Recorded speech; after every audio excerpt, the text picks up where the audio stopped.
Hi folks, I'm Steve the Hurricane. And I'm Nick Bonatotabus. This is Small Biz TV. Hi everyone, today on Small Biz TV, we're doing things a little bit differently. And we're going to get hands-on, and I'm going to show you exactly how to boost a post in Facebook. The first thing you need is a business page. If you haven't already done so, create a business page.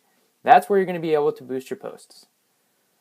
Once you have a business page, the next step is you want to set up your payment options. In which case you need to go to the settings of your business page and then go to payments down on the left-hand side. It'll give you two options. You can either connect to Stripe or connect to PayPal. I highly recommend connecting to PayPal. It's much more well known. It's a reliable source to help you in this process. If you don't have a PayPal account, I recommend creating one so that you can proceed in boosting a post. The next thing, select which post that you're going to boost. You can choose one that you've already done, or you can create a new one. So in this case, we're going to choose a video. You want to go to your business page, select in the Write Something box, add photo or video, select the video you want to boost, and upload it. As it's uploading, you can fill in the proper information. A comment that is going to attract your customers, and explain what you're going to talk about in the video. Add your video title, add some tags that are properly represent what you're going to be discussing, keywords. Now when you click it, there's options that come up that you can choose from. As for captions, advanced, cross-posting, we're not going to worry about that right now. The next thing, and this is the most important thing, is you want to add a custom thumbnail. Now, you have to be very careful when you're choosing a custom thumbnail, because if it includes more than 20% of text, Facebook will not allow you to boost it. Now, you can take a screenshot similar to this, or you can create your own. I highly recommend creating your own and not just taking the screenshot. You can either design it yourself, or you can go to something like Deposit Photos or Stock Photos and purchase a photo for $1 and upload that instead. Once the video is uploaded, you filled in the content, you filled in the title, you filled in the tags. Next step is you want to schedule the post. Now in this case, we usually post Wednesdays at 7:30. That's what time Small Biz TV premieres on Facebook. Hit schedule.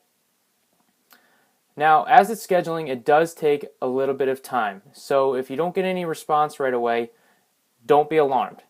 All right, you will receive a notification that your post has been posted. You will then receive a notification that your video has been scheduled. And you want to go to your videos, and then you want to go to scheduled posts.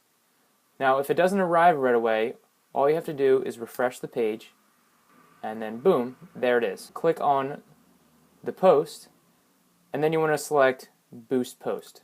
The first thing you want to do is you want to create your call to action. Here you can see this Learn More button. Okay, now you can choose from a number of different options: sign up, book now, shop now, or not have a button at all, which I don't recommend. You want to have some type of call to action to direct people to either your website or a specific page on your website that's going to get them to either purchase or learn more about what you're offering. The next thing you want to do, create new audience.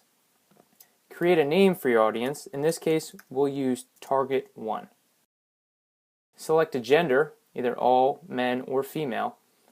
And I would like to point out that you can create different Facebook campaigns based on who you want to target in that specific post. So you could say, hey gentlemen, and then talk about your deals that you have for men going on, and select that, and then do a separate post where you do the same thing, but then you target women and address the ad specific to women.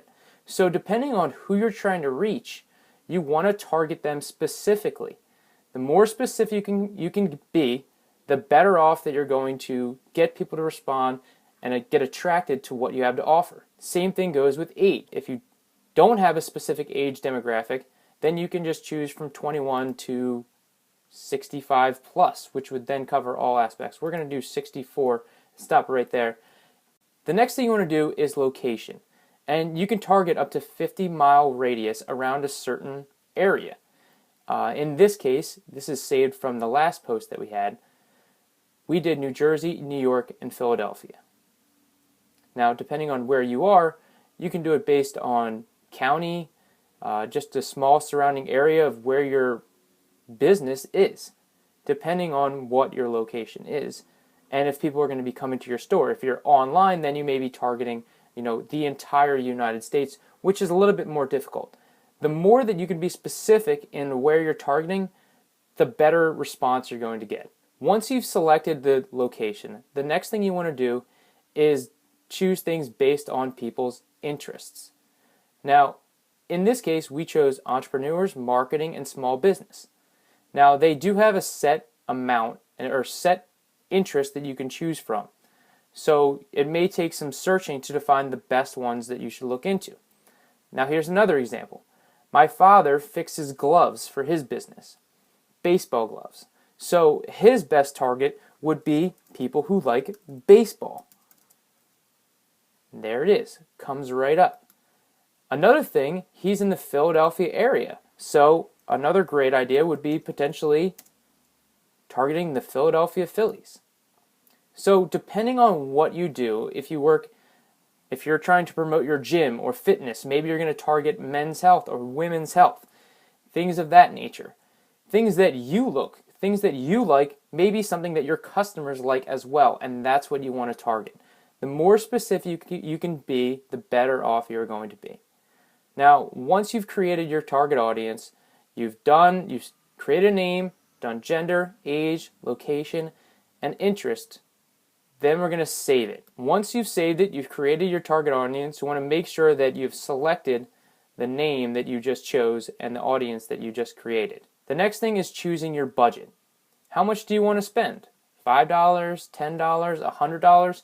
Whatever your budget is and what you want to spend, you can select it here. And that's going to determine how much people you reach. You can also choose the duration of the boost. Do you want to just do 1 day, 7 days, or 14 days? It's up to you. The final step is selecting the payment, which should appear already because you've set up your PayPal account. Once you've done all that, you're ready. And click Boost. You'll then receive a summary of what you've boosted, and then you will receive a notification. Your boost is in review currently, so be patient as you wait for it to be finalized within Facebook. It may determine that your post could not be boosted, in which case you may need to adjust some of your text or settings. Thanks for watching. I hope that helps. If you have any questions, feel free to post in the comments below, and I will be happy to answer any of your questions. Thank you for your time.